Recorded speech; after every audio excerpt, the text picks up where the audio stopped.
Ya, Bismillahirrahmanirrahim. Kita akan mulai kajian kita terkait dengan behavioral genetics dan ada bonus kita tambah dengan epigenetics, gitu ya. Oke, sisi bagusnya no quiz. Oke, karena kemarin kita sudah spend hampir setengah jam dengan quiz, jadi sekarang duduk enjoy. Oke, jumlah slide-nya nggak banyak, 30 slide dan ada sedikit video, gitu ya. Oke, baik. Ya, jadi sekarang kita mau bahas satu topik yang cukup apa namanya menarik ya. Ini orang nih suka marah-marah, orang ini kok cengeng banget. Ini turunan atau memang apa ya? Memang bawaan atau dari apa lingkungan gitu ya. Jadi ada istilah ini nature atau nurture gitu istilahnya. Nah, nanti kita akan bahas behavioral ini suatu yang unik ya, sangat kompleks dan memang dugaan kita kaitannya sama otak, ya terutama sirkuit di otak kita bagaimana itu bekerja. Makanya kan ada obat antidepresan segala macam gitu ya. Karena emang satu mekanismenya itu mekanisme biologisnya adalah mengenai pengaturan di sirkuit otak kita. Nah, cuma pertanyaannya apakah itu bawaan atau bagaimana dengan pengaruh lingkungan? Nah, lingkungan seperti apa gitu ya. Oke. Jadi saya itu sebetulnya males mulai dengan definisi, tapi karena saya jadi dosen mau nggak mau harus menggunakan konsep definisi ya. Untuk menjelaskan aja apa yang kita omongin. Kita omongin mengenai perilaku kan, behavior. Jadi kita bahas mengenai perilaku yang bisa diobservasi. Oke, jadi kalau orang itu diem aja gitu ya, ya kita nggak bisa membuat judgement ya. Dia perilaku seperti apa karena dia tidak mengekspresikannya. Jadi kunci utamanya suatu aktivitas proses yang bisa diobservasi. Oke, dan kalau kita bicara sains ya bisa diukur ya. Jadi nanti ada definisi operasional bagaimana mengukur. Misalnya orang ini suka marah gitu. Marah itu harus dikuantifikasi juga. Ada nggak scoringnya? Marah banget atau cuma marah sedikit? Nah, misalnya seperti itu. Nah, ini juga ada pemicunya. Ya, ada respon dari stimulainya apa. Ya, emang kalau jadi aneh, ini nggak ada hujan, nggak ada angin, kok marah-marah gitu ya. Ini nggak ada stimulasi. Nah, mungkin stimulasinya yang kita nggak lihat. Misalnya seperti itu. Ya. Nah, tentu kalau kita bicara penelitian, tentu harus bisa objektif nih untuk bisa masuk ke konsep sains. Karena memang sains itu hanya bisa apa namanya bekerja untuk hal yang bisa diukur, yang nampak, ya. Secara filosofi itu yang positivisme gitu. Nah, bagaimana yang tidak kelihatan? Ya, kalau tidak kelihatan nggak harus pakai sains kan, gitu kan? Karena banyak hal di dunia ini tidak harus semuanya terindra langsung, gitu ya. Oke. Nah, um, oke, jadi ini definisi seperti itu. Nah, cuma ini kaitannya tentu dari si ruhul Islam, itu kita ingat dari Rasulullah SAW ya. Jadi dari Abu Hurairah mengatakan, An Abi Hurairah, qala Rasulullah Sallallahu Alaihi Wasallam, Innama buistu diutammima salihal akhlaq. Oke, jadi Rasulullah SAW mengatakan bahwa beliau diutus untuk menyempurnakan akhlak yang baik. Nah, behavior itu tentu bagian dari akhlak, ya. Kesantunan, etika, bagaimana kita berinteraksi, ya kapan marah, kapan nggak boleh marah. Kan nggak mungkin orang nggak marah sama sekali, ya. Rasulullah orang pemaaf, seorang yang sangat santun, ya, sangat baik pada istrinya. Tetapi ketika beliau melihat suatu kemungkaran, misalnya, beliau akan menampakkan bahwa beliau tidak menyukai. Ya, contohnya waktu itu ketika amil zakat datang ke beliau, ya Rasulullah SAW, ini adalah buat baitul mal dan ini buat saya. Ini hadiah buat saya. Nah, Rasulullah tidak happy. Ya, Rasulullah tidak happy. Dia mengatakan, kalau seandainya kamu cuma duduk-duduk di rumah orang tua kamu, apakah kamu akan mendapatkan hadiah tadi? Nah, ini menunjukkan bahwa ketika beliau melihat kemungkaran, beliau akan menampakkan ya ketidaksukaan terhadap hal tersebut. Gitu ya.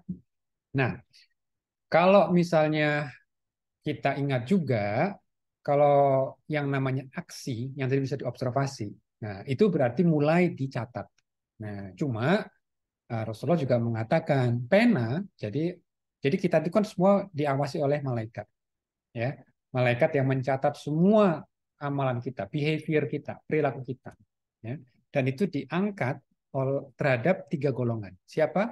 Orang yang tidur hingga dia terbangun, orang gila hingga dia waras, dan juga anak kecil hingga dia balik. Jadi kalau anak kecil, tanda kutip, dia belum dihitung, ya, pahala atau dosanya belum dihitung. Tapi kalau sudah dia balik, nah mulai tercatat, gitu ya. Nah nanti pertanyaannya, apakah ada faktor genetik yang buat orang berperilaku tertentu? Gitu. Kalau dia berperilaku tertentu, apakah dia boleh menyalahkan genetiknya? Atau lebih ekstrim lagi, apakah dia menyalahkan orang tuanya karena mewariskan kepada dia genetik yang tidak benar? Nah, ini naudzubillah kalau sampai seperti itu ya. Karena tentu kita harus melihat apakah ini di ranah yang kita bisa kendalikan atau yang tidak bisa kita kendalikan. Karena konsep hisab ya dalam tradisi Islam bahwa orang itu dihisab ya dituntut pertanggungjawaban atas ranah yang dia bisa kendalikan ya. Nah, kalau bisa dia tidak bisa kendalikan ya tidak. Ya contoh seperti kenapa saya lahir di Jakarta tahun 73. Allah tidak akan bertanya, kenapa kamu kok lahir di Jakarta tahun 73? Kenapa nggak tahun 75? Kenapa nggak di Semarang? Kenapa di Lampung misalnya? Jadi luar kendali saya. Nah, tapi kenapa saya minta untuk negosiasi ngajar kuliah jam 1 bukan jam 3 misalnya gitu. Dan ternyata menyulitkan banyak orang, tapi saya kekeh gitu kan. Terus dia mendoain jelek pada saya gitu kan. Wah, nanti di akhirat ya, saya ditanya tuh, kamu kemudian mendolimi satu kelas misalnya gitu, ya. Karena itu adalah pilihan saya, gitu kan. Nah, Allah akan tuntut pertanggungjawaban adalah pilihan-pilihan kita tadi itu.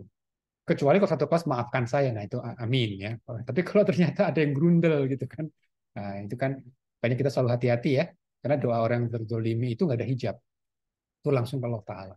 Oke, banyak hati-hati kalau kita bicara interaksi dengan orang. Oke, nah sekarang kita akan masuk ke substansi, ya, sebagai pengantar.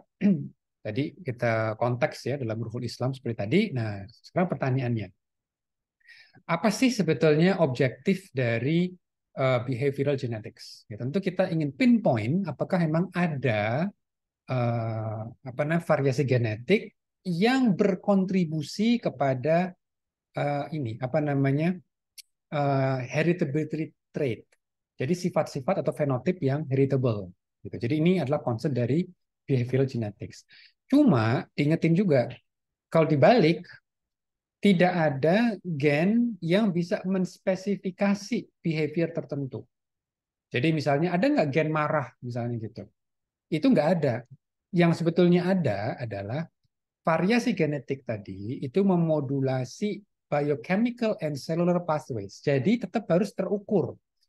Ya kan? Kalau marah kan mekanismenya marah kan susah untuk diukur secara objektif kan.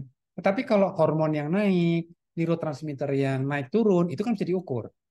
Nah, itu makanya variasi genetik ini tidak langsung, oh ini ada perilaku seperti ini, ada perilaku seperti ini.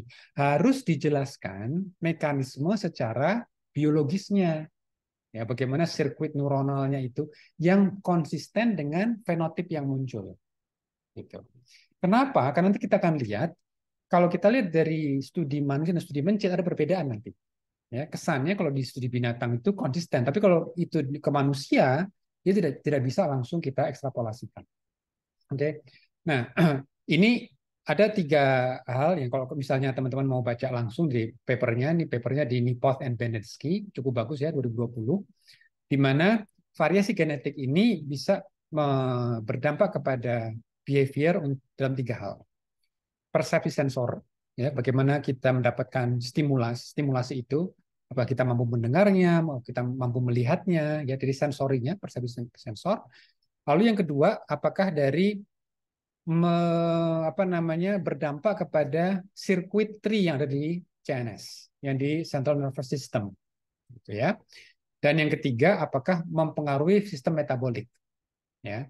Jadi itu. Jadi tidak langsung ke behaviornya per se, tetapi mungkin ke arah perubahan hormon, perubahan neurotransmitter seperti itu. Oke. Nah, ini yang kemarin kita sudah bahas cukup panjang ya mengenai teknologinya. Ini sekedar reminder aja ya bahwa dari desainnya bisa kalau kita untuk melihat apakah ada faktor genetik kita bisa melihat dari pohon keluarga ya. Misalnya nih dari family study ya kan. Kita melihat heritability-nya apa pewarisannya itu dari keluarga yang mana gitu. Jadi biasanya kalau ada keluarga yang itu ngumpul di situ semua. Nanti kita akan lihat tuh ada contoh orang-orang yang sangat violent gitu ya, silent violent. Dan ternyata mereka punya kakak, punya adik dalam satu pohon keluarga. Jadi keluarga itu isinya orangnya violent-violent semua gitu. Ya, makanya itu menjadi subjek penelitian. Jadi kalau kita misalnya mau melihat kanker misalnya gitu ya, kita akan cari keluarga yang dalam keluarga itu banyak banget yang kena kanker. Nah, itulah bagaimana gen BRCA1 BRCA2 ditemukan. Karena para peneliti itu mencari keluarga yang banyak fenotip yang mau mereka teliti. Jadi kalau kita bicara behavior, ya coba dicari ada nggak keluarga yang isinya orangnya depresi semua, gitu kan? Banyak kan tuh depresi, gitu kan? Nah, misalnya. Nah, itu adalah salah satu pendekatannya. Yang berikutnya adalah twin study. Jadi dari yang anak kembar, terus yang berikutnya linkage study, dan yang terakhir yang menjadi favorit dengan adanya NGS adalah dengan association studies. Ya, jadi kita punya dua kelompok, masing-masing kita sudah tahu fenotip yang mau kita lihat, apakah dia obes atau tidak obes, atau kita mau lihat tadi yang agresif sama yang tidak agresif, misalnya gitu. Nah, ini kita bisa lihat apakah ada variasi genetik yang berbeda frekuensinya di antara dua kelompok ini. Oke? Nanti kalau setelah itu kita verifikasi lagi, karena kan ini berasosiasi, kita nggak berhenti di situ. Karena sekarang kita harus bisa menjelaskan apakah asosiasi itu memiliki relasi sebab akibat. Ya, apakah ada efek kausalitas misalnya gitu ya. Nah, makanya ada studi lanjutannya. Misalnya, kalau kita sudah ketemu gennya, coba kita tes pada mencit. Nah, pada mencit dia memiliki dampak yang sama nggak? Seperti obesitas kemarin. Oh, ada asosiasi dengan gen ini, gitu kan? Lalu kita cek di mencit. Mencit ternyata jadi obes, sama kayak manusia. Nah, itu berarti memvalidasi. Gitu. Jadi jangan berhenti di asosiasi. Karena kalau asosiasi itu bisa macam-macam. Ya, tidak ada hubungannya dengan mekanisme, misalnya gitu. Ya, karena kebetulan aja. Oke? Nah, jadi itu secara teknik. Sekarang kita akan lihat contoh-contohnya ya. Nah, ini yang sempat rame kemarin, saya ingat waktu di masa COVID, muncul papernya Gana et al. Ya, mengenai gay gene, ya, gen terhadap perilaku gay. Nah, waktu itu saya juga diminta untuk mengisi kajian.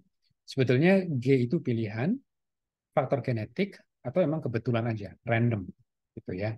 Kenapa genetik ini menjadi menarik? Karena kalau kita bicara genetik, ini kan berarti sifatnya sudah innate, bawaan. Saya begini ini karena gen loh, gitu. Saya nggak bisa ngapa-ngapain lagi. I'm born this way, gitu. Tapi kita juga nanti akan lihat kalau kita bicara mengenai agresivitas, ternyata apakah bisa menyalahkan gen juga? Nah, nanti kita keep in mind ya. Nah, sekarang kita mulai dengan gay. Kalau kita bicara gay, makanya kan namanya definisi operasional kan harus jelas dulu nih. Kita apa yang mau kita bahas dari si gay. Oke. Jadi gay itu bisa bermacam-macam definisinya. Ada yang merasa sebagai identitas. Dia merasa aja dirinya gay. Gitu ya. Sama sekarang ini kan makanya saya cerita sama anak saya. Nah, dulu Abi itu khawatir banget kalian terjun ke pergaulan bebas. Ya kan? Lain jenis tapi nggak nikah misalnya gitu. Tapi sekarang mulai 10 tahun yang lalu, saya mulai khawatir dengan pergaulan sesama jenis. Tapi yang sekarang yang lagi rame adalah ganti jenis, gitu ya. Kenapa? Karena sekarang di Amerika lagi heboh juga.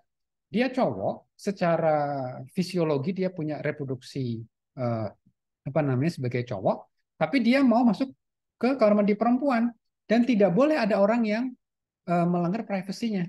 Kalau dia merasa dia sebagai perempuan, dia harus difasilitasi. Oh, ini rame banget di Amerika itu. Bahkan definisi apa itu perempuan itu menjadi satu hal yang menarik. Apakah perempuan itu definisinya punya rahim dan uterus dan ovari? Ternyata kalau dia merasa sebagai laki-laki, tidak boleh ada orang yang melarang dia masuk ke kamar mandi cowok. Nah, ini adalah contoh ya. Nah, jadi dari paper Gan et al. Ini dia fokuskan bukan cuma merasa identitas, bukan cuma orang yang berhasrat atau memiliki fantasi sama jenis, tetapi definisi yang kedua. Jadi makanya kalau dalam penelitian itu kan namanya definisi operasional kan. Definisi operasional penelitian ini yang melibatkan ratusan ribu orang, itu adalah dia telah melakukan hubungan seksual sesama jenis. Jadi bukan cuma merasa kayak punya crush gitu ya, punya kayak apa ya secret apa hasrat gitu ya pengen nih, tapi dipendam aja gitu, dia nggak melakukan, itu nggak dihitung. Yang dihitung adalah orang-orang yang telah melakukan hubungan seksual, dan dalam kali ini adalah yang sesama jenis, itu yang menjadi outcome. Masih ingat ya, penelitian itu kan harus ada variabel terikat, ada variabel independen. Variabel terikatnya adalah mereka yang berhubungan seksual. Jadi bukan lagi hasrat ya, tapi mereka sudah melaksanakannya, melakukannya. Oke? Nah, dari data ini biasa nih. Oh, hubungan seksual sama jenis itu wajar kok, gitu. Buktinya apa?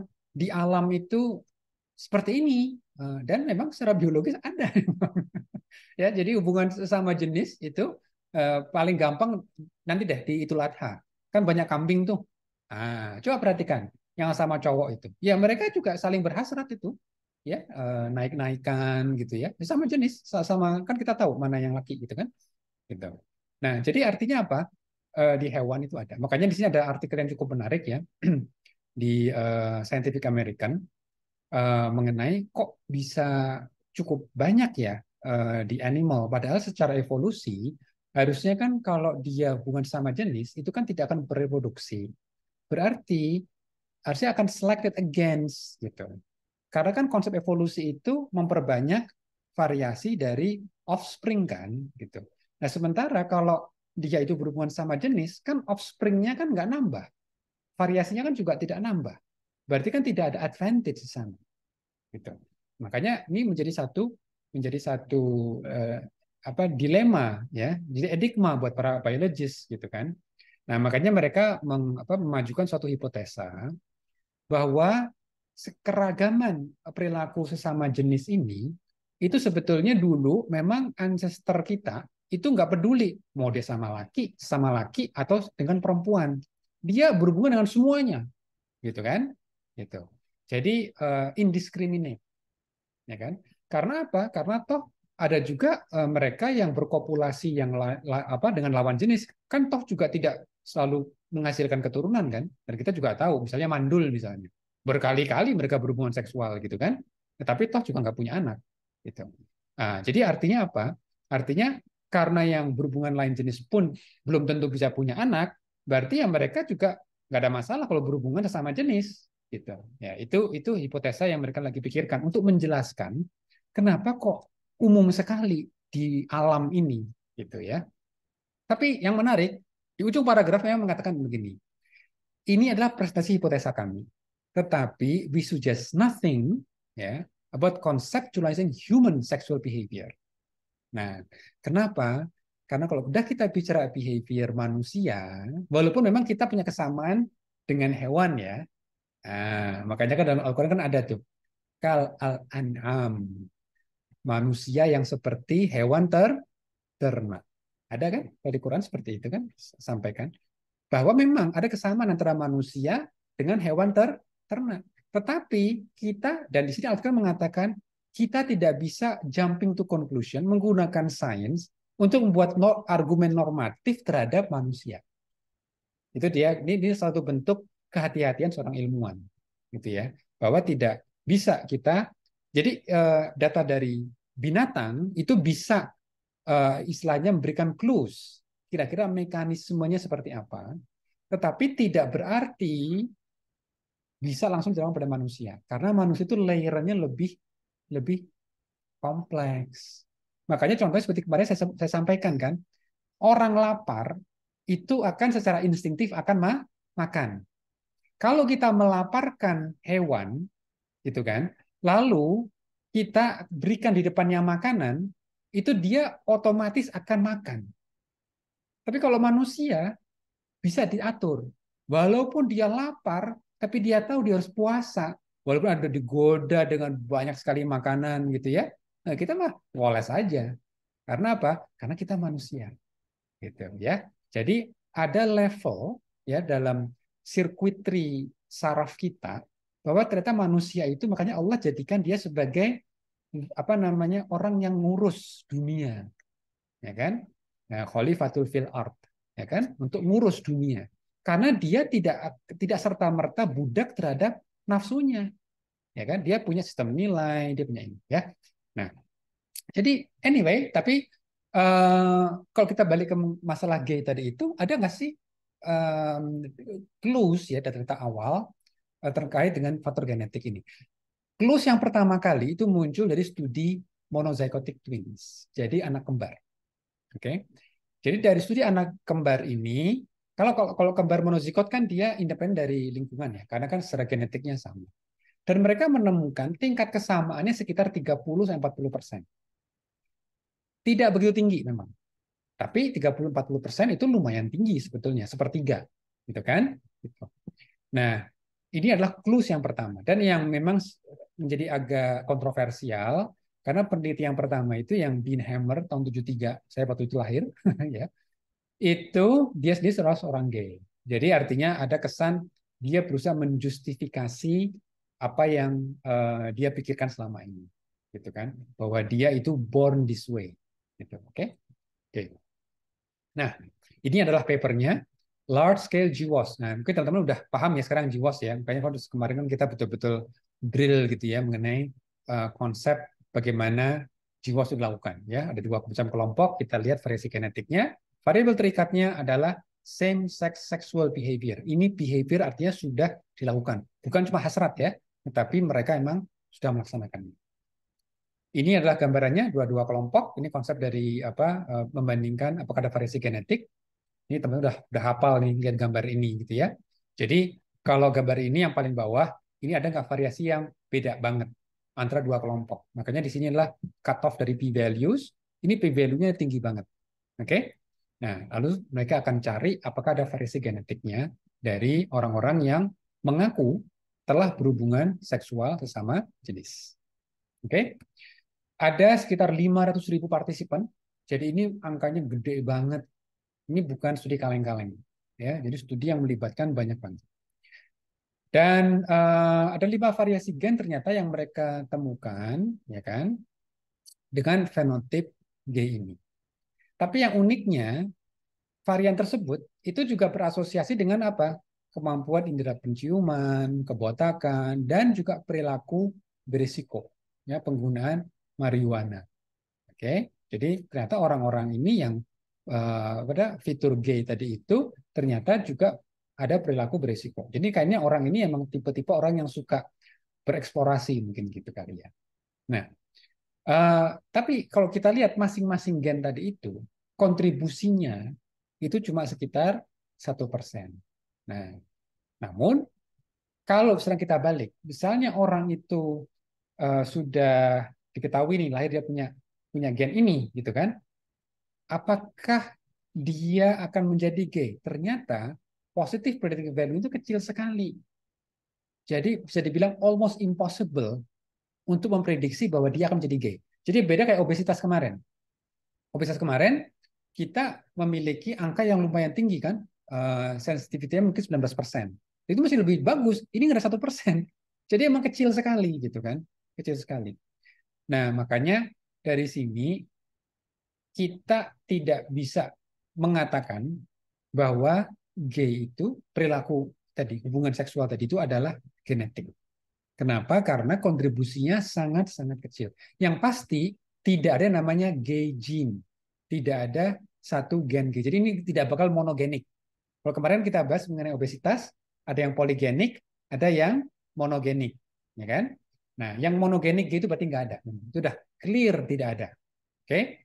Yang kedua, apakah ada poligenik? Nah, tadi dengan jumlah sedemikian banyak, gitu kan, ternyata tetap tidak bisa menemukan polygenic risk score, ya risiko poligenik yang bisa melihat apakah seorang ini akan menjadi gay atau tidak. Oke, jadi ini apa technicality-nya dan ini juga mereka mau menunjukkan sih bahwa memang sexual behavior di kalangan manusia pun ternyata ada spektrumnya. Jadi tidak biner. Jadi maksudnya begini, eh, kelompok apa hubungan seksual itu bukan cuma oke ini purely heteroseksual atau purely homoseksual. Jadi ada in between. Bahkan ada namanya biseksual. Dia lain jenis dia bisa, dengan sesama jenis dia bisa. Dia biseksual. Gitu ya. Jadi ini spektrumnya seperti ini. Oke. Nah, dengan spektrum yang seperti ini akhirnya membuat asosiasinya, makanya bisa menjelaskan kan, asosiasinya ternyata makin rendah gitu.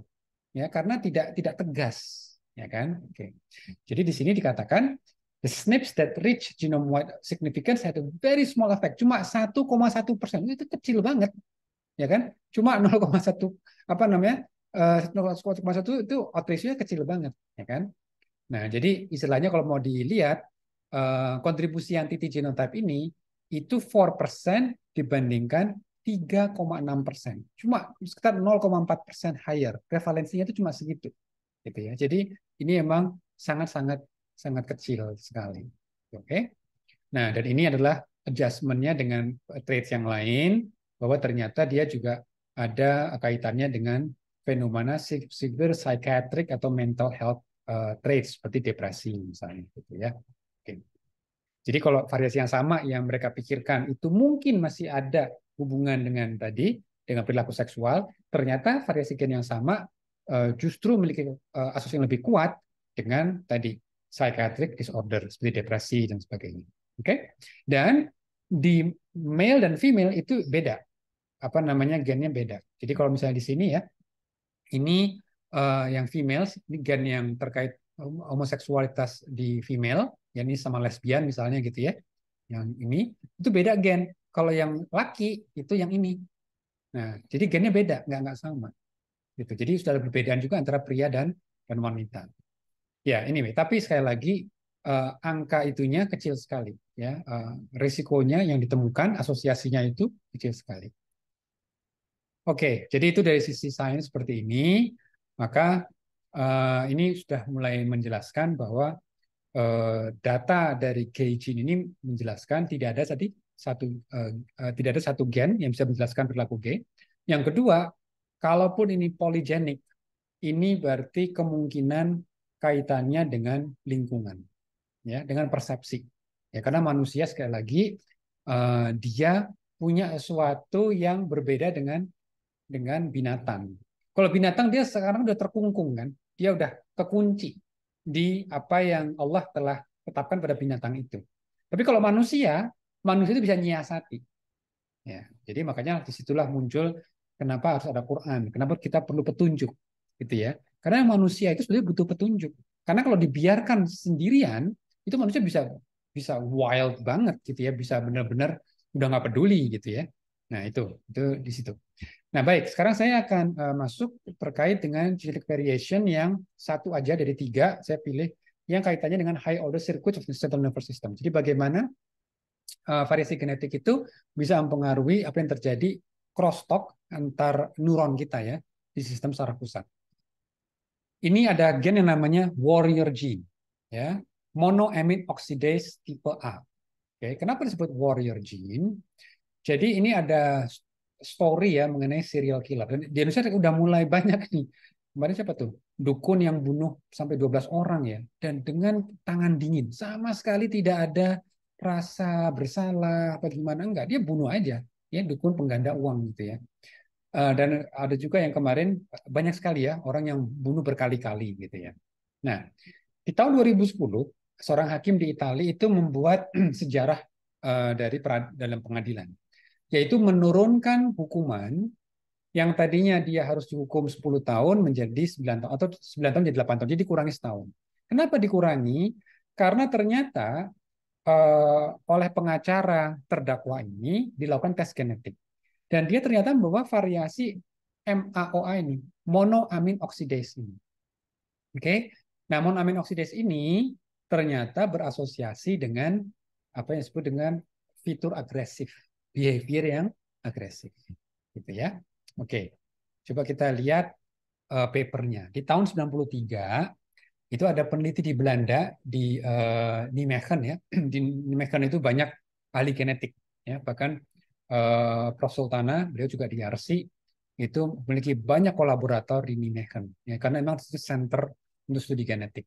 Jadi mereka menemukan satu family di Belanda dan di mana yang diwarnain hitam-hitam ini, nih, warna hitam-hitam ini adalah mereka yang memiliki sifat agresif, gitu ya, sifat agresif. Oke. Dan mereka menemukan, untuk mungkin long story short gitu ya, cerita yang menjadi pendek, apa yang mereka temukan.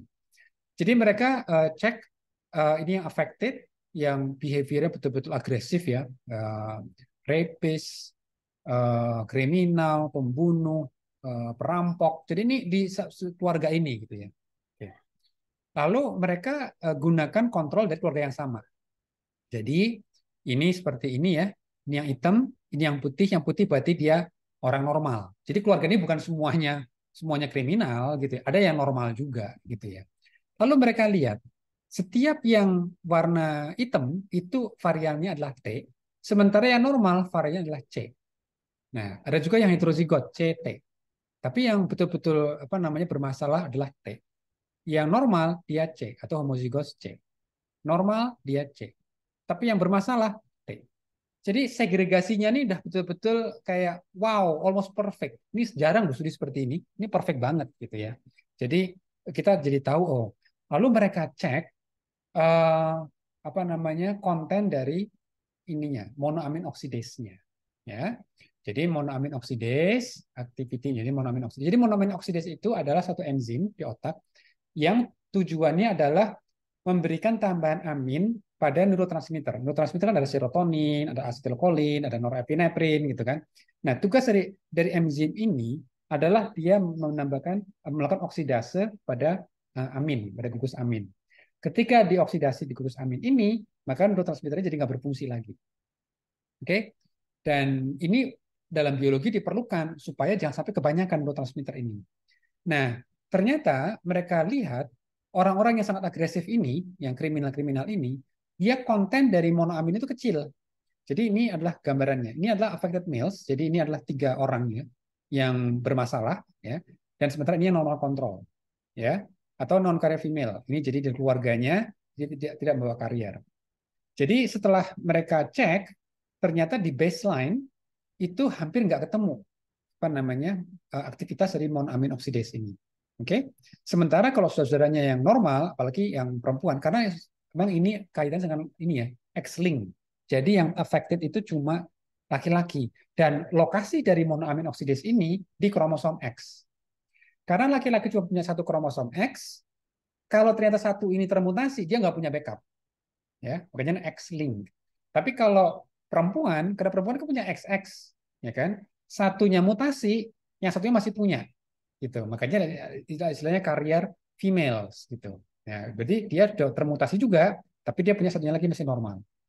Jadi kalau dilihat kontennya dari monoamin oksidase ini, kalau di laki-laki nggak terdeteksi, tapi yang perempuan terdeteksi dengan bagus.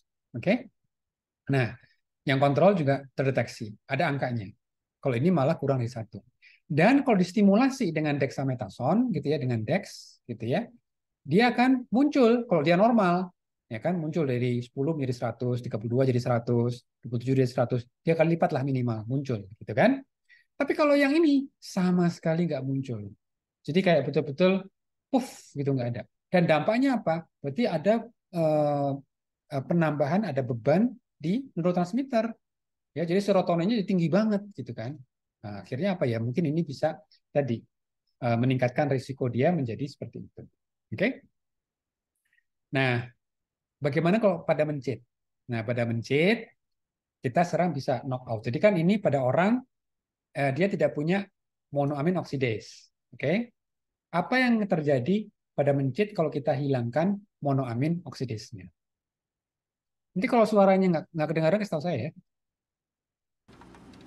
There's a two-way we can fix the behavior problems, such as aggressive behavior in the mice. One way is we can use genetic way, is specifically put the gene back into a brain region. Here we choose the forebrain region, which is associated with aggressive behavior. So we put the MOA gene back to the forebrain region. Hopefully that will cure the aggression. Another way is we just use the drug, catenserin, and then inject the drug, treat the animal, and then see whether the aggression will be reduced. Nah, Jadi kalau yang sebelah kanan ini adalah ketika memang sudah dihilangkan gennya. Jadi sama sekali si mencit ini nggak punya gen monoamin oksidase, hilang, ya udah dihilangin. Nah makanya kan ini berantem aja gitu kan, apa namanya nggak bisa apa, nggak bisa tenang gitu. Pokoknya harusnya berantem. Nah kalau yang sebelah sini ini mencit ya memiliki genom yang sama seperti ini, tapi direkayasa ulang ditambahkan gen tambahan mau. Jadi monoamin oksidase ya kan ditambahkan di transgenik.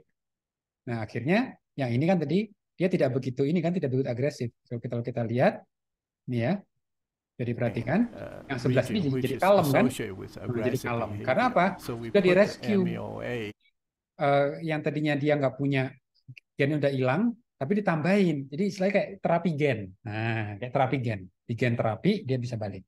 Atau ini dikasih terapi dengan obat. Nah, ini namanya ketanser itu yang nggak tahu cara kerja obatnya gimana, tapi dia bisa apa namanya behaviornya terkendali gitu ya. Oke. Ya, jadi ini adalah berarti secara ini binatang fenotipnya jelas kan? Dia nggak punya gennya, jadi agresif gitu ya. Oke. There's Nah, jadi kerjanya adalah dia ada ini sisi gennya, ini proteinnya. Fungsi protein dari mau ini adalah membuat neurotransmitter ini menjadi tidak aktif ya dengan mengoksidasi gugus aminnya ini. Oke. Nah, gimana dia cara kerjanya pada orang-orang yang agresif? Ternyata ada beberapa variasi. Ya, ada variasi. Jadi ini adalah gennya monoamin oksidase, ya kan? Dan di sini ada promotor. Masih ingat promotor? Promotor adalah sekuen yang menentukan ekspresi. Jadi di manusia itu ada dua macam populasi. Populasi manusia yang versinya adalah yang L-MAO atau yang high MAO. Yang high MAO ini berarti yang normal, orang yang tidak agresif sama sekali. Bukannya apa? Dia bisa agresif tapi hanya tertentu aja. Kalau dia betul-betul bisa melampaui batas dia baru jadi marah. Tapi kalau ini tuh dengan apapun dia marah banget misalnya gitu, ya kan? Nah, jadi penjelasannya adalah ada repetisi yang menentukan ekspresinya. Kalau di sini ada repeat, ini ada sequence repeat, namanya VNTR, ya, variable tandem repeat. Kalau variable tandem repeatnya ini relatif pendek, gitu kan, seperti misalnya 2R sama 3R, gitu kan. Yang 5R ini pengecualian, ini kepanjangan, gitu kan. Jadi kalau saking panjangnya dia memiliki fenotip yang sama. Kalau dia pendek, ya jumlah repeatnya pendek, ini membuat si ekspresi dari eh, MAO ini jadi apa? Jadi rendah. Karena apa? Karena ininya pendek, gitu. Tapi kalau ininya lumayan panjang, dia bisa terekspresi dengan baik. Oke? Nah, jadi artinya apa? Artinya ini mekanisme bagaimana gen terekspresi, tergantung dari struktur repeat yang ada di sini. Jadi kalau di sini pendek, akhirnya dia juga ekspresinya pendek. Apa ekspresinya sedikit. Tapi kalau di lumayan panjang, tapi nggak boleh terlalu panjang. Ya kalau pas nih antara 3,5 sampai 4 kali repeat itu pas sehingga optimal, gitu, ya kan? Oke. Nah ini adalah gambaran cuma yang kita nggak sadar sebetulnya prevalensi 3R ini cukup banyak di populasi, mungkin sekitar 30%. Itu nggak sedikit, ya kan? Nah, tapi kan nggak berarti sepertiga populasi itu kayak sangat ini ya, apa namanya, jadi kriminal semua kan enggak kan? Nah, disinilah yang jadi harus kita ingat. Ya, beda sama mencit tadi itu. Begitu dia memang dihilangin, dia menjadi betul-betul agresif, gitu kan? Gitu ya. Jadi ini kalau yang low MAO, gitu kan? Dia kan bisa menjadi kriminal. Sementara kalau misalnya dia yang high, dia yang normal dia enggak. Tapi sekali lagi, ini manusia bukan hewan. Karena walaupun memang akhirnya bisa agresif seperti ini kan tidak semua otomatis. Ada juga yang seperti ini, gitu, ya kan? Tapi gambar ini menunjukkan apa? Gambar ini kira menunjukkan apa? Ini tadi kan ada gambar, ada keluarga. Kalau ini kayak sendirian gitu. Ini ada keluarga, ini sendirian. Kira-kira apa nih? Ada yang mau nyoba nggak?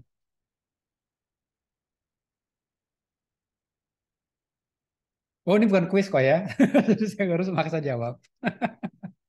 Jadi ini adalah menggambarkan orang yang kategorinya rendah ya, karena kan repeatnya tadi rendah.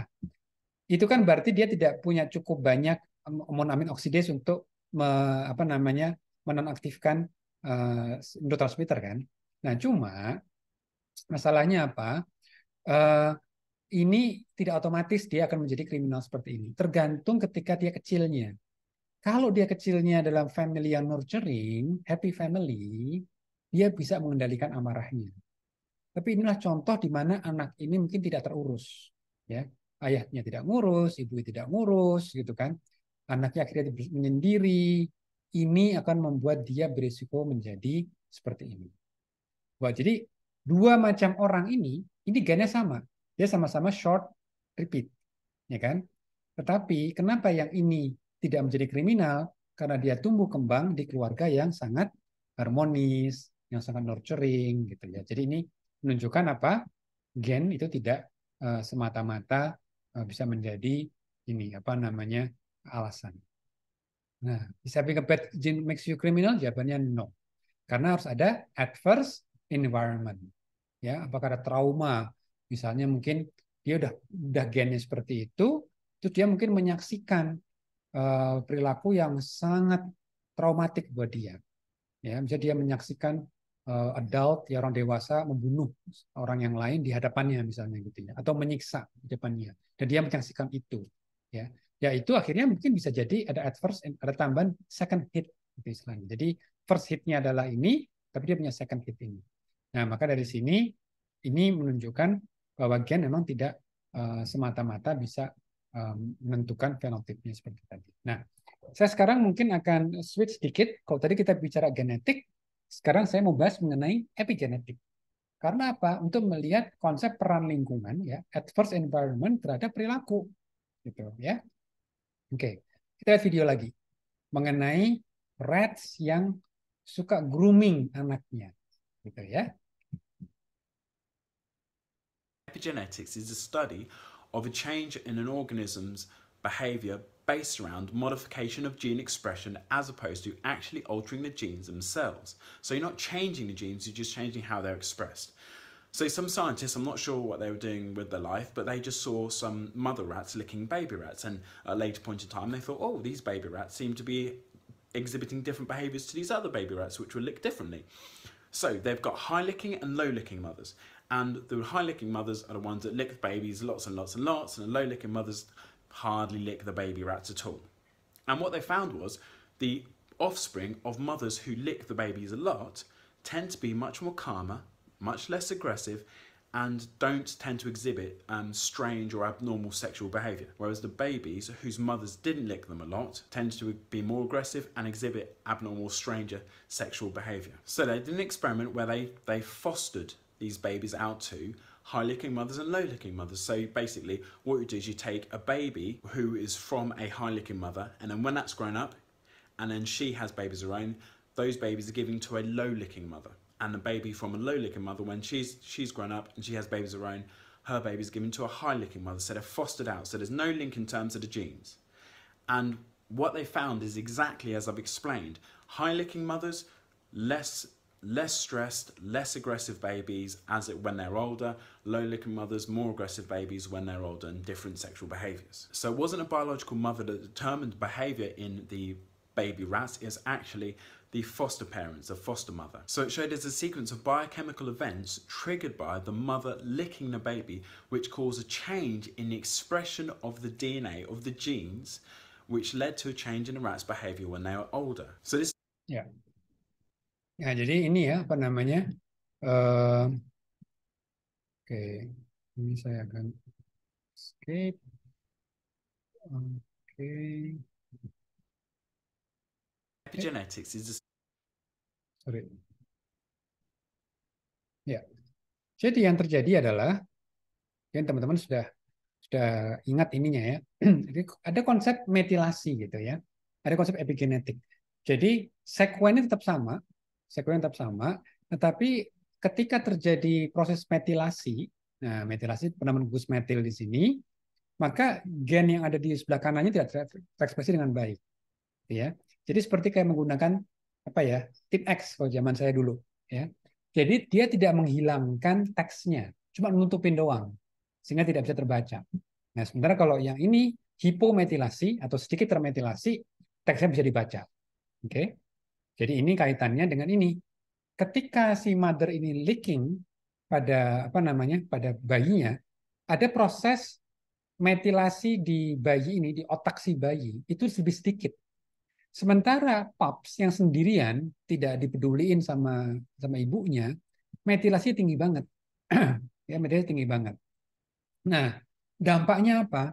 Karena ternyata metilasi ini menentukan ekspresi dari gen yang ternyata cukup penting untuk mengatur respon terhadap lingkungan, ya. Apa namanya ketika ada ancaman misalnya gitu ya, bagaimana dia akan merespon gitu ya. Jadi ini gennya adalah glucocorticoid receptor, ya. Glucocorticoid receptor. Jadi glucocorticoid receptor ini penting sebagai reseptor terhadap hormon ya, hormon seperti kortisol misalnya gitu kan, hormon yang terkait dengan stres gitu. Nah, jadi kalau dia bayi ini di leaking oleh ibu, baik itu ibu kandung atau ibu adopsi gitu ya, atau ibu ibu ganti apa istilah apa namanya? Ibu mungkin dari istri yang kedua misalnya gitu ya, ibu yang berbeda atau bulenya misalnya gitu kan bisa kan oleh saudara yang lain. Kalau dia ditumbuhkan dengan baik, maka si apa si di gen ini apa namanya glucocorticoid ini ya metilasinya itu tidak banyak ya tidak banyak. Tapi kalau dia ternyata tidak diurus di otaknya itu gen di otaknya itu dia banyak mengalami metilasi. Nah, dampaknya apa? Kalau dia banyak metilasi, si glucocorticoid receptor gen ini tidak bisa ditranskripsi kan, tidak muncul protein glucocorticoid receptor protein. Sementara kalau yang dia hipometilasi, ya tidak ada metilasinya dan juga ada asetilasi, maka dia akan muncul glucocorticoid receptor. Nah, kalau seperti ini, maka dia bisa lebih turun tingkat stresnya. Nah, kenapa kok bisa seperti itu? Jadi gambarannya seperti ini. Jadi kalau dia highly nurtured, glucocorticoid receptor kan banyak nih. Nih, GR proteinnya banyak kan? Ya banyak. Sehingga dia bisa nangkepin tuh kortisol yang ada di otak. Ketika dikirim ya dari adrenalin, dari apa? Dari adrenal kita, adrenal gland kan keluarkan tuh kortisolnya. Nah, ketika ditangkap di otak, dia akan banyak ditangkepin oleh glucocorticoid receptor. Sehingga apa? Tidak terlalu banyak yang berkeliaran. Tapi kalau dia yang banyak metilasinya, berarti kan ekspresi protein glucocorticoid reseptornya itu kan sedikit, ya kan? Tidak banyak. Sehingga tidak bisa menangkap banyak kortisol yang ada di sini. Nah, ini kan memberikan kesan otak ini kayak wah ini kita musuh kita banyak banget. Seakan-akan itu betul-betul merasa selalu terancam gitu. Makanya dia kan untuk melawan itu defense mechanism-nya adalah jadi agresif gitu. Ya kan? Itu yang apa namanya terjadi. Walaupun memang dari sisi hewan, apakah menjadi agresif seperti ini itu bagus buat hewan? Buat hewan mungkin iya, karena kaitannya begini.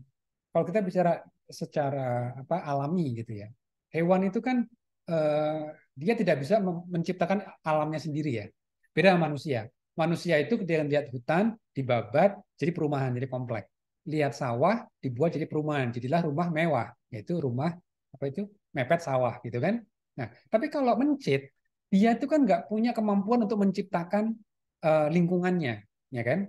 Ya, makanya ada mencit yang tinggal di daerah yang kaya dengan makanan, atau mencit yang tinggal di wilayah yang jarang ada makanan, atau banyak sekali predator. Gitu.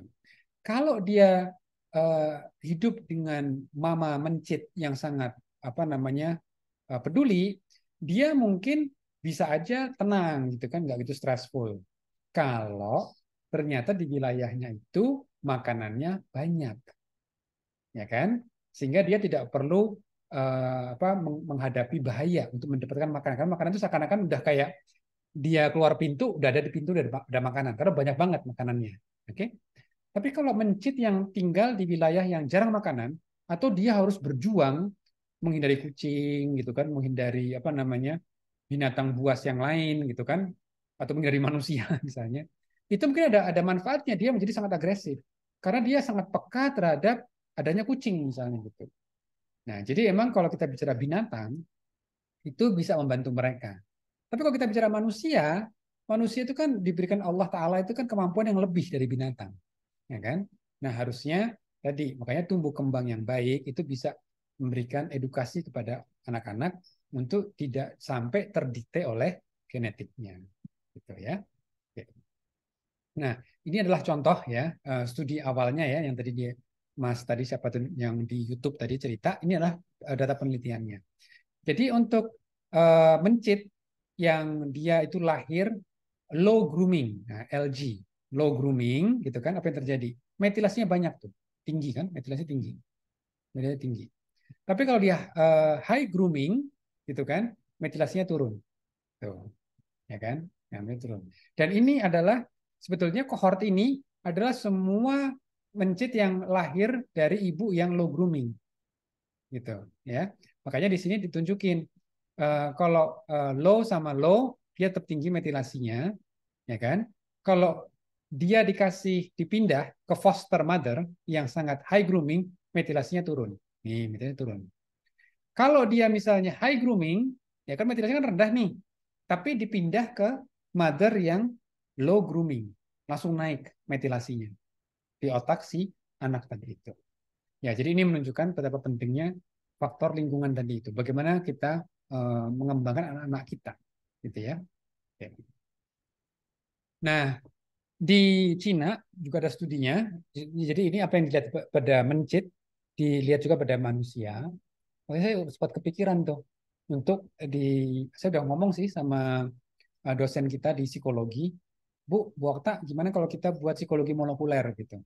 Ya, apakah bisa menjelaskan orang-orang yang berisiko menjadi agresif? Karena kalau di Cina mereka sudah melakukan studinya, jadi mereka yang agresif sama mereka tidak agresif, lalu dicek metilasinya, ya, dan ternyata sama kayak di mencit. Mereka yang agresif cenderung ada tadi, tidak semuanya, tapi kecenderungannya ada hipermetilasi di glucocorticoid receptor gene ini, ya namanya NR3C1 kalau kita di manusia, kalau di mencit namanya GR. Oke, ya ini menunjukkan ada konsistensi ya model di mencit dengan di manusia. Nah, cuma sekali lagi implikasi dari penelitian ini tidak berarti kita bisa langsung diartikan, oh kita bisa mengalihkan tanggung jawab. Enggak. Karena di New Mexico, ya di Amerika, ini lumayan baru ya, mereka menghentikan kontroversi ini. Tidak lagi criminal defendants bisa mengatakan ini karena gara-gara gen saya. Ya, karena apa? Bagaimanapun dia waktu melakukan kejahatan itu masih punya pilihan. Ya, masih punya pilihan untuk melakukan atau tidak melakukan. Jadi tidak bisa dijadikan satu alasan. Ya, oke. Nah, sekali lagi manusia bukan binatang. Jadi kalau dia mengatakan, oh ini di binatang juga seperti itu kok, ya jawabannya apa? Manusia bukan binatang.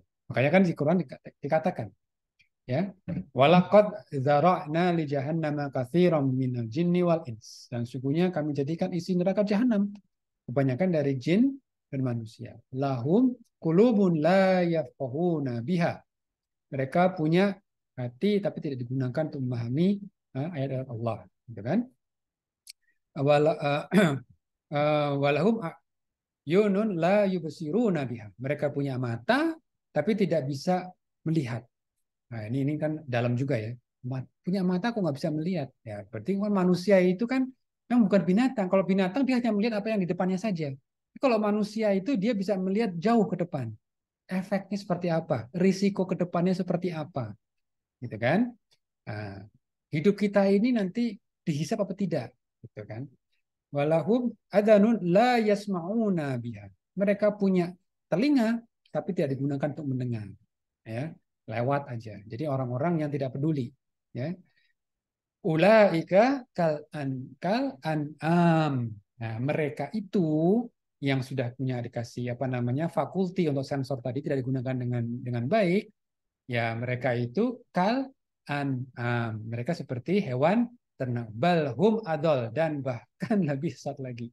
Ulaika humul ghafilun. Mereka itulah orang-orang yang na'udzubillah min dzalik. Ya, jadi ini kaitannya mudah-mudahan dari studi genetik ini ya kita bisa mendapatkan insight ya bahwa ada mekanisme biologis memang di balik itu semua, tetapi ya kita apa namanya harus mengingat diri kita lagi bahwa kita bukan binatang ya, kita selalu bisa ada upaya kontrol. Dan seperti kalau tadi kisah mengenai tumbuh kembang tadi itu, ya itulah pilihan orang tua ya, bagaimana orang tua itu harus mendidik anaknya dengan baik gitu. Memang dengan pengetahuan genetik itu bisa memberikan tambahan informasi karena orang tua mungkin juga bisa melihat ini anak saya kok agak beda ya dengan yang lain gitu kan. Nah, kalau ada diagnosa genetiknya, dia bisa menjadi lebih presisi.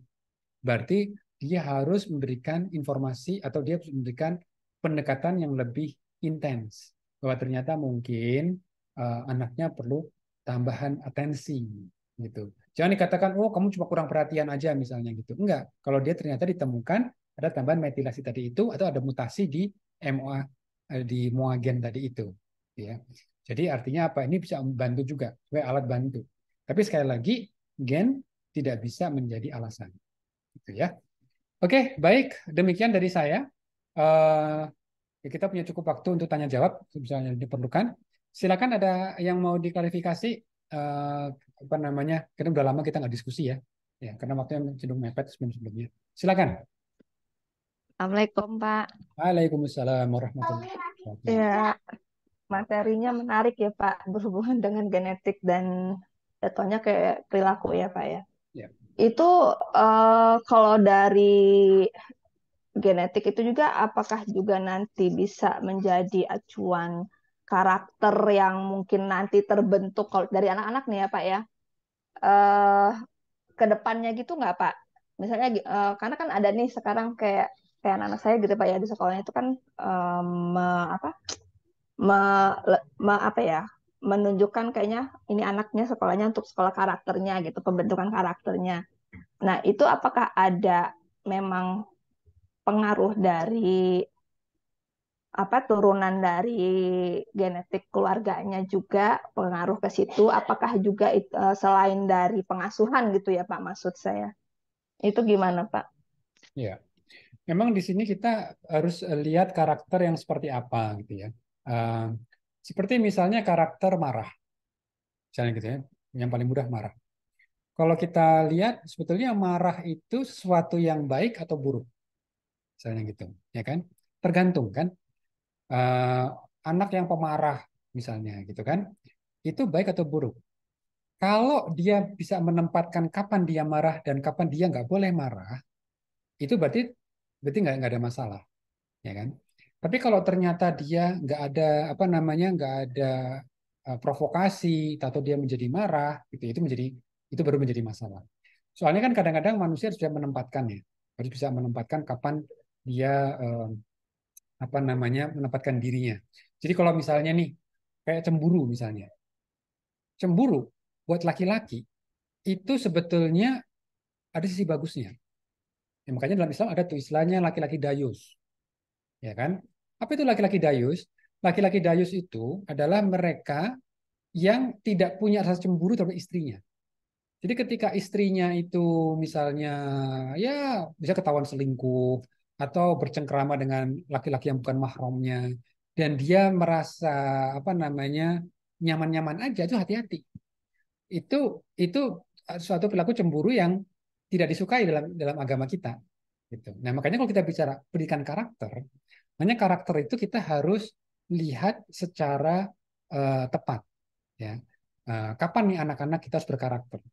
Anak-anak yang mampu punya integritas, anak-anak yang mampu standing up for himself, standing up to the, kalau kita bicara agama kita, yang punya prinsip agama. Nah, jadi dalam Islam kan ada tuh Bu, dok, konsep man ra'a minkum mungkaron. Barang siapa yang melihat kemungkaran di hadapannya, ubahlah dengan tangan, ubahlah dengan lisan, atau kalau misalnya tidak mampu, hanya tolak dalam tidak, itulah selemah-lemahnya iman. Jadi karakter yang ingin dibangun pada anak-anak kita adalah karakter yang berintegritas. Jadi artinya apa? Artinya kalau memang diperlukan dia harus marah, dia harus marah. Gitu. Ikuti maksud saya, ya kan? Jadi kita harus lihat tuh. Jadi jangan sampai kita justru menunjukkan, terutama ini terutama pada laki-laki ya, kehilangan rijalnya, rujulnya itu malah jadi hilang. Apa sifat maskulinitasnya nggak boleh hilang. Laki-laki emang Rasulullah itu dia juga bantu istrinya, dia juga jahit terompahnya sendiri gitu kan, sangat sayang pada istrinya, tapi dia juga tegas dan berwibawa. Dia juga ahli gulat gitu kan, dia juga maju ke medan perang gitu kan. artinya dia punya maskulinitasnya di situ.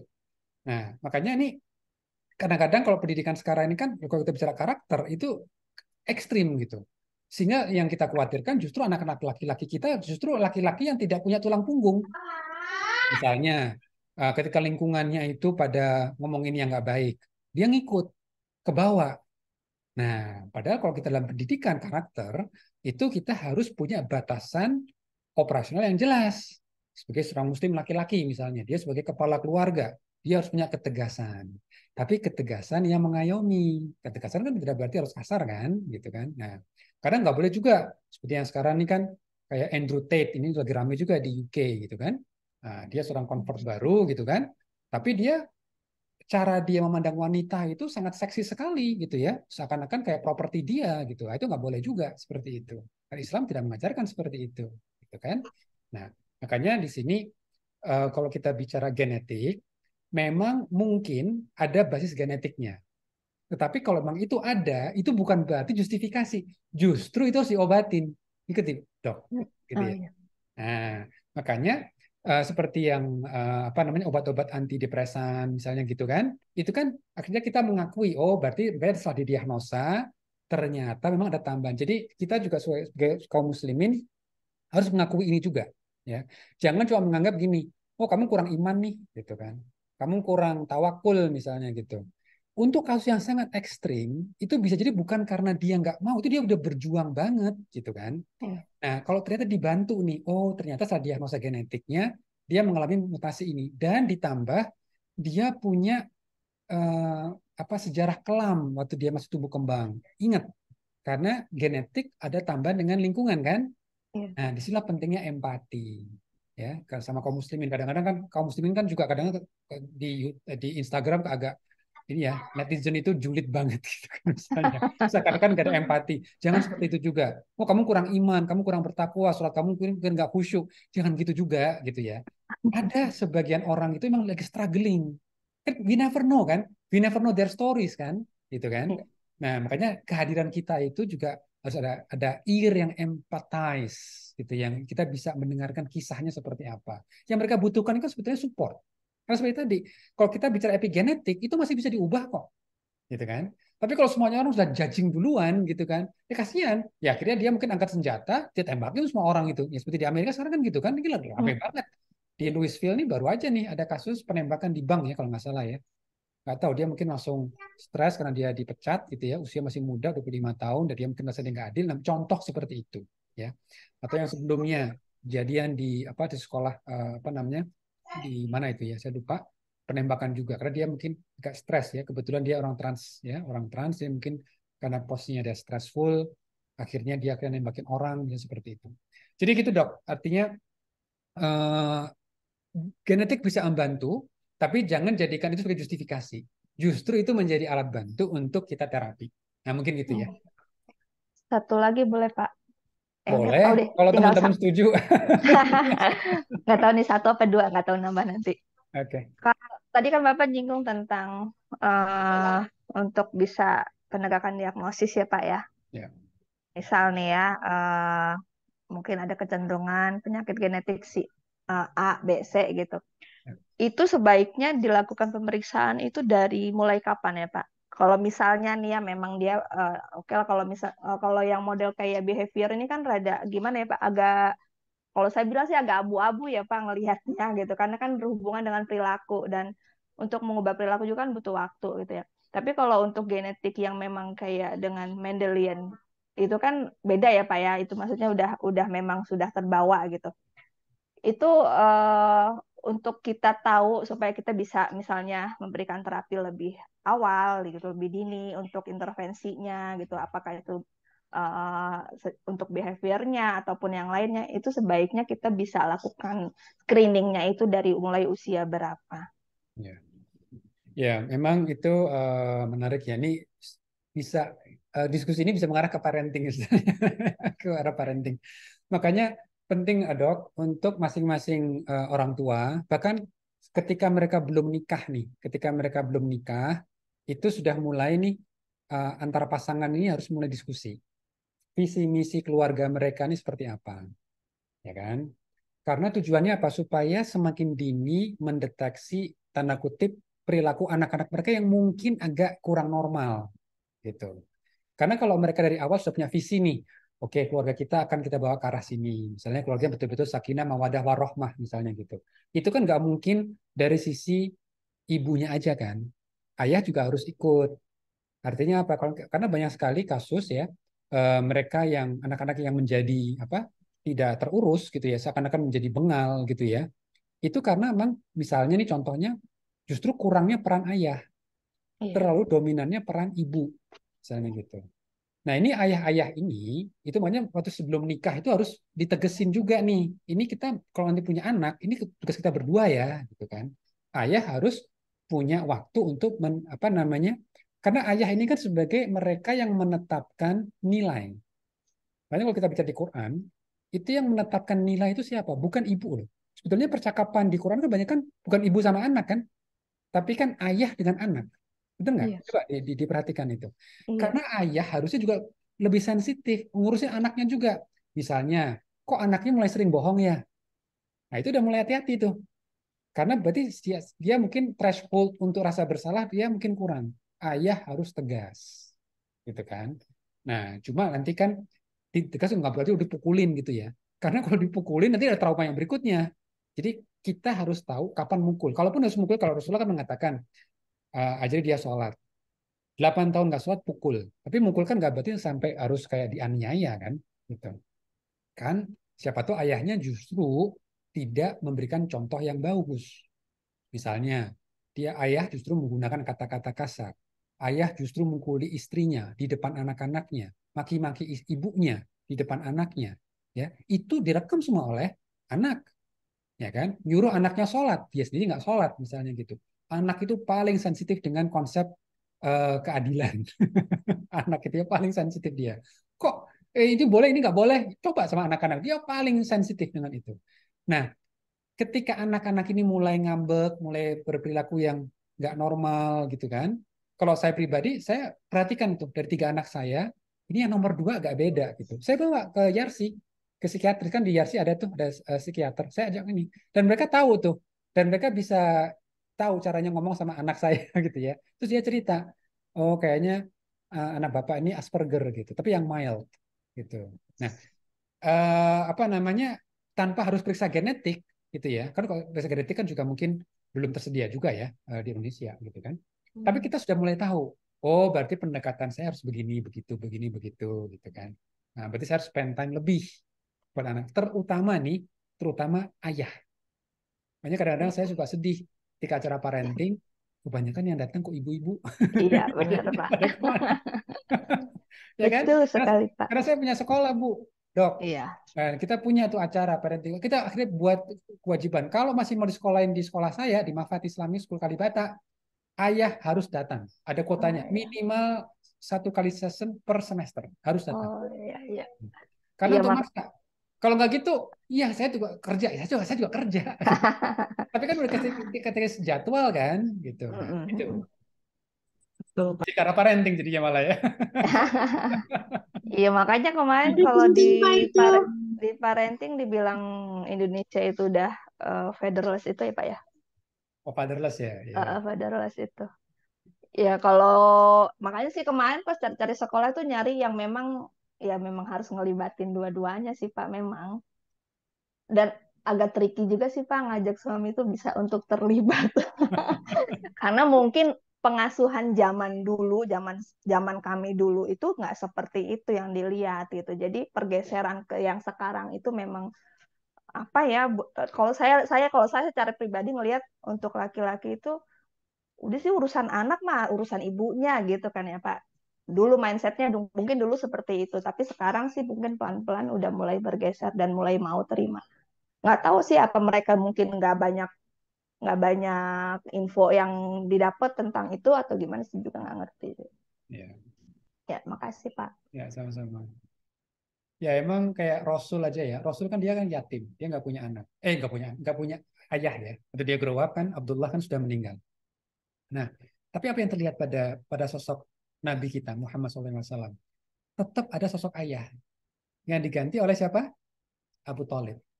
Nah, makanya ini menunjukkan pentingnya peran laki-laki untuk ini maskulinitas anak-anak laki-laki kita. Kalau perempuan sih, saya selalu mikir gini, kita ini nggak perlu menteri perempuan sebetulnya. Karena apa? Kalau laki-lakinya beres, perempuannya pasti beres.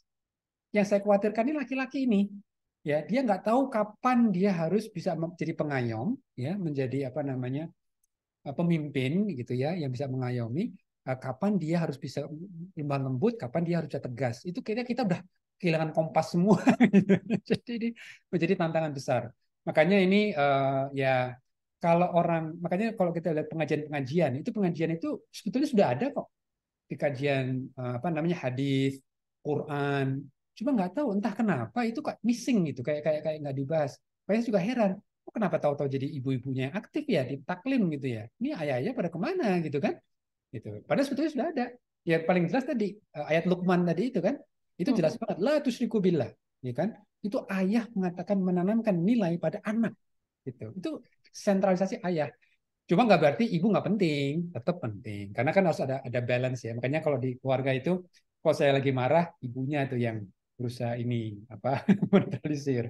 Atau kebalikannya, ibunya lagi marah, saya yang mendekat. Supaya juga anak itu selalu punya tempat berlabuh gitu. Yang bahaya kalau berlabuhnya ke orang lain, wah itu bahaya banget itu.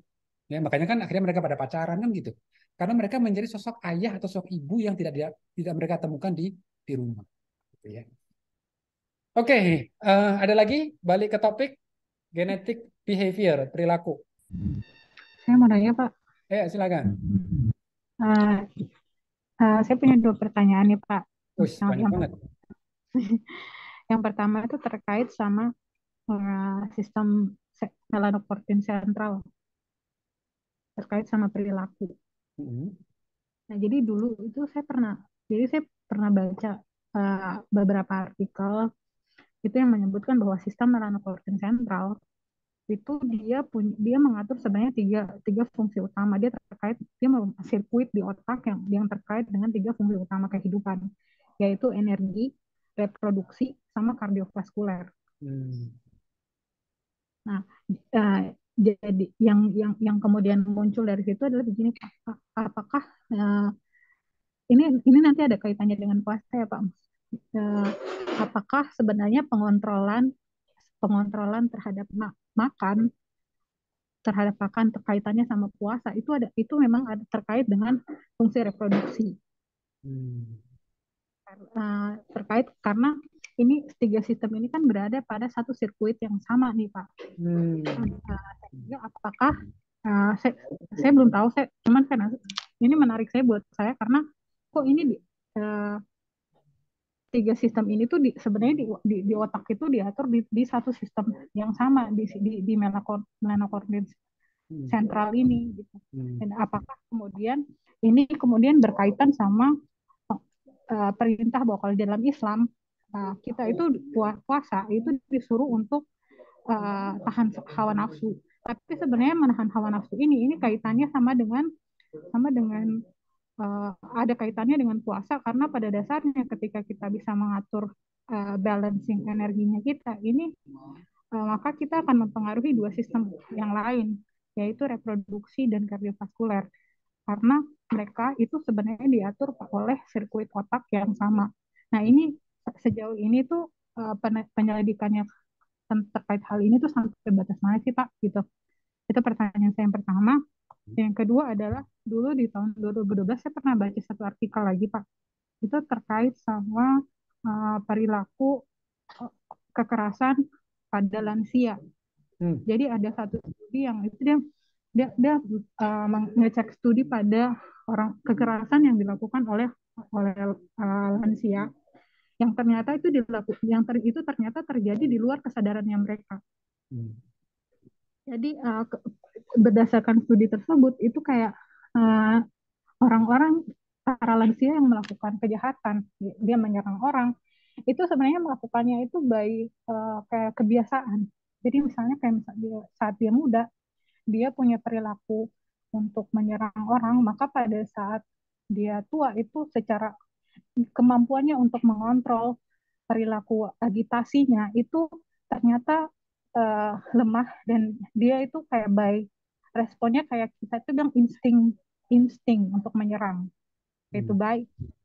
Jadi eh, itu kemudian waktu itu yang dijadikan pertimbangan kalau nggak salah di Amerika untuk mempertimbangkan apakah ketika agitasi itu dilakukan oleh lansia perlu dicek hal-hal semacam ini untuk karena kita kemudian saya jadi menghubungkan itu dari ini kali ya alasan kenapa bahwa di dalam Islam perempuan itu wajib kalau mau keluar harus ada muhrimnya gitu. Jadi supaya karena kita nggak meskipun kita bisa menjaga diri tapi kita nggak pernah tahu bahwa di luar sana dan jadinya ada jatuhnya ini kayak perlindungan dua arah gitu. Baik kita melindungi si perempuan maupun si lansia yang tadi karena kan kalau lansianya di penjara juga sementara dia melakukan itu sedikit di luar batas kendali dia dan kemudian kalau dari sisi korban ini juga ya kalau misalnya dia kemudian diperkosa misalnya ya meskipun itu dilakukan di bawah alam sadar kan dia jadinya tetap uh, tetap efek negatifnya tetap dialami gitu meskipun pelakunya tidak sengaja. Nah, yang mau saya tanyakan tuh sebenarnya apakah yang seperti ini tuh hanya memang murni karena faktor perilakunya di masa muda ataukah perilakunya itu menyebabkan ada ketidakseimbangan di dalam uh, apa ya produksi ekspresi genetikanya di dalam otak gitu loh Pak sampai pada saat dia tua pun itu terbawa gitu Pak. Itu Pak dua pertanyaan saya. Terima kasih. Ya, makasih. Nah, yang pertama ini menarik ya. Terkait karena pengaturan reproduksi makan itu kan satu lagi ya tadi ada 3 tadi ya. Itu kan dia dalam pengaturan pusat saraf sentral yang sama gitu. Bisa jadi ya mungkin ya. Cuma saya sempat mikir gini. Kita tahu kan dari sisi apa studi animal yang melakukan kalori restriksi ya, restriksi kalori itu kan juga tanda kutip kayak seakan mirip kayak dipuasakan kan. Tapi dia lebih kronis, lebih lama gitu. Nah, itu saya pengen tahu juga itu kira-kira mencit yang dipuasakan seperti itu di kalori restricted itu berpengaruh nggak dari sisi fecundity-nya, dari sisi tingkat dia berkopulasinya. Apakah ada penurunan juga apa tidak gitu. Karena kalau kita ingat kan Rasulullah mengatakan, wahai para jomblo, gitu kan, kalau memang belum ready untuk nikah, sering-seringlah berpuasa gitu, ya kan. Dan itu kan berpuasa itu kan juga sebetulnya ya secara empiris ya, itu kan menurunkan libido juga gitu. Nah, cuma saya nggak tahu itunya nyambungnya di molekul yang mana gitu ya. Itu juga mungkin menarik gitu dok. Tapi saya sih kalau misalnya jadi model di animal, itu juga kita mungkin bisa ngelihat kira-kira molekul mana itu yang berinteraksi langsung gitu. Itu yang pertama. Nggak tahu, menjawab pertanyaannya nggak dok? Itu yang pertama. Jadi mungkin kita pikirkan modelnya gitu. Ya, jadi modelnya apakah nanti memang betul diatur karena kalau restriksi kalori itu udah banyak banget kan mekanisme pathway-nya jalur molekuler kan udah banyak tuh ini ketemu ini hormonnya ketemu ini gitu kan. Nah, ketika dihitung nanti mencit yang karena kayaknya belum pernah tuh saya mendengar yang mereka hitung adalah mencit yang mengalami restriksi kalori itu hidup lebih panjang, lebih resisten pada diabetes, lebih sehat lah gitu. Tapi bagaimana dengan libido mereka? Bukan kesuburan ya. Saya yakin subur sih, pasti spermanya, ovumnya pasti subur banget. Tapi libidonya gitu. Karena saya ingat waktu saya studi mencit, gitu kan, kan tugas saya itu kan mengawinkan mereka, ya kan. Itu kayaknya setiap saya ngawin pasti jadi deh. Artinya nggak kan yang saya hitung kan bekas kopulasinya di betinanya kan gitu. Jadi saya masukin itu sore, karena kan nokturnal kan. Saya masukin kawinin mereka, mereka sudah terpisah apa namanya kalau kalau kalau nggak mereka kan kawin terus nanti. Jadi saya pisahin kandang cowok sama kandang cewek ya kan. Nah ketika saya mau bikin offspring, mau mereka supaya kawin, saya pertemukan. Tapi pertemukannya harus sore karena mereka kan nokturnal. Nah, jadi waktu setelah maghrib itu akan dimatiin tuh lampu kandang itu. Nah, setelah saya pertemukan, kan mereka do whatever they do gitu kan. Nanti kalau udah besok paginya, saya akan cek tuh betinanya, ada bekas semen apa namanya mani nggak gitu. Dan seingat saya itu biasanya selalu, memang sih mungkin 1 dari 10 kali coba nggak muncul gitu. Berarti mereka nggak kopulasi. Nah, kalau saya sih mikirnya mungkin, saya bisa bandingkan nih antara kelompok yang ad libitum, yang makannya terserah, sama mencit yang kita puasakan. Itu nanti betinanya tuh ada bekas kopulasinya sama nggak tingkatnya gitu. Itu untuk melihat drive ya, libido itunya kan. Nah, itu satu sisi mungkin yang kita bisa uji. Itu apakah ini ada hubungannya apa enggak? Mungkin menjawab. Tapi kalau misalnya nggak tahu, saya juga harus belajar lagi tuh. Nah, kalau yang kedua adalah terkait dengan apa tadi saya udah lupa tuh. Apa tadi yang dua tadi tentang apa? Ayah udah siap juga ya Ya, dengan ya, bahan Bu. yang akan di Yang kedua tadi tentang Astagfirullahaladzim. Perilaku agitasi pada lansia, Pak. Oh, pada lansia ya. Ya itu gini, itu juga mungkin menarik ya. Apakah lansia ini juga, saya juga belum pernah nemu itu paper, karena biasanya yang paper yang membahas mengenai agresivitas itu biasanya pada usia muda gitu ya. Kalau pada lansia itu juga mungkin jadi menarik juga ya kalau kita bisa temukan. Karena kan bagusnya kalau kita bisa menemukan sisi biologisnya, apakah itu genetik atau hormon gitu ya, mungkin kita bisa obatin gitu ya. Nah, atau kita bisa cari tahu mungkin pemicunya apa, ya apa yang membuat dia menjadi seperti itu gitu kan. Nah, tapi kalau misalnya ini ya itu counterintuitif ya. Karena kalau lansia itu kan semuanya ya kita tahu sisi imunologi kan ada immunosenescence gitu kan. Ada penurunan di berbagai macam aspek lah. Aspek itu dia akan menurun semuanya gitu. Tapi kalau agresivitas berarti kan dia somehow mampu meningkatkan entah itu hormon neurotransmitternya atau gimana gitu ya. Nah, itu jadi menarik tuh.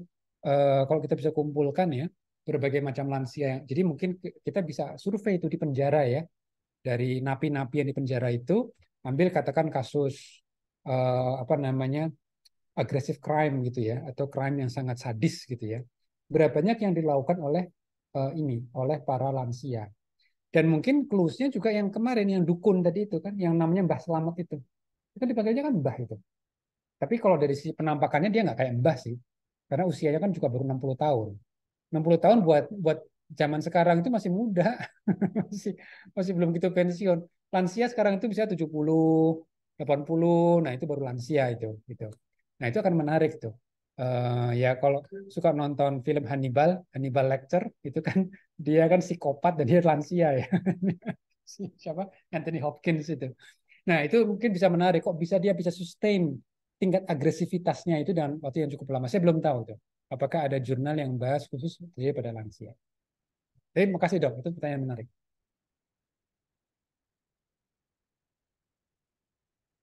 Oke, ada lagi yang mau disampaikan? Ini 3 menit sebelum kita tutup.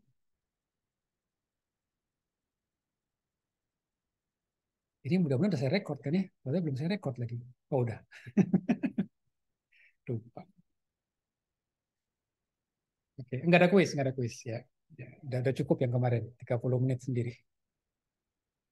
Oke, baik. Ya, karena ini tanggung ya, mau nanya juga udah mau maghrib, ini diomelin sama teman-teman. Ngapain sih nanya, udah mau bubar. Oke, saya paham. Masak, Pak. Kenapa? Iya, mau masak. Benar. Masak. Paham, ya, ya. Oke, ya udah, saya tambah ekstra 2 menit supaya bisa itu nambahin bumbu. Kita tutup dengan istighfar, astagfirullahaladzim. Dan doa kafir mati subhanakallahumma wa bihamdik. Asyhadu alla ilaha illa anta wa astaghfiruka wa atubu ilaik. Terima kasih rekan-rekan semua atas ini. Makasih, Pak. Kita ketemu lagi Terima besok. banyak, Pak. Pak. Makasih banyak. Ya, Assalamualaikum. Ya, makasih banyak, Pak. Waalaikumsalam warahmatullahi wabarakatuh. Waalaikumsalam warahmatullahi wabarakatuh. Jangan lupa pada absen.